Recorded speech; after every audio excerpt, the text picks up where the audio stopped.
মানে অথেন্টিক হেৰি নোহোৱাকৈ ৰিচাৰ্চ নকৰাকৈ একোখন বুক মাৰ্কেটত এৰি দিছে।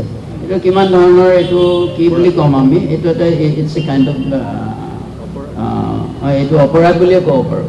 সেই ধৰণৰ কাম যাতে নকৰে মানুহে। আমাৰ কিতাপ লিখি দিবলৈ ধৰিছে আমি খুবেই ভাল কথা, কিন্তু গৈ পেলাই বিকৃত তথ্যৰ এইটো পইচা আৰু হেৰিৰ কাৰণে কৰিছে তেওঁলোকে, যাতে সোনকালে বিক্ৰী হয়। এতিয়া আমাকে বহুতজনে ৰিকুৱেষ্ট কৰিছে এটা আৰ্টিকুল লাগে, যাতে সেইটো তাতে ইনক্লুড কৰি দিব পাৰে। মই সেইটো পলাইটলি ৰিফিউজ কৰিছোঁ। এতিয়া এই মূল কামটো জুবিনৰ ন্যায় প্ৰদানেই হোৱা নাই। ইমান তৎকালে আমি ইমানবিলাক কিতাপ এখন লিখি তৎকালে হেৰি কৰিব আমাৰ কোনো কোৱা নাই নহয়, প্ৰয়োজন নাই। আৰু অসমৰ মানুহে সেইটো বিচৰা নাই, জুবিনক যি প্ৰকৃততে ভাল পায়। গতিকে এইখিনিৰ পৰা যাতে আমি বাৰণ থাকে, সকলো নিউ ৰাইটাৰ্ছৰ, আমাৰ নিউৰ লগতে পুৰণা ৰাইটাৰ্ছক মই দেখিছোঁ এটা আৰ্টিকুল দি দিছে, বাকীখিনি বেলেগ আৰ্টিকুল, নামটো জুবিনৰ।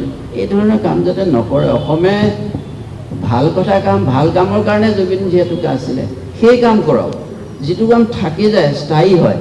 গতিকে এইখিনিতে আমাৰ সকলোবিলাক ৰেচপেক্টেড অথৰ্ছলৈ আমাৰ নতুন ধৰণৰ যিবিলাক লেখীয় মেলালৈ আহিব খুজিছে সেইসকলক অনুৰোধ কৰিছোঁ, যাতে ৰিচাৰ্চ নকৰাকৈ, অনুসন্ধান নকৰাকৈ যাতে একো নিলিখে।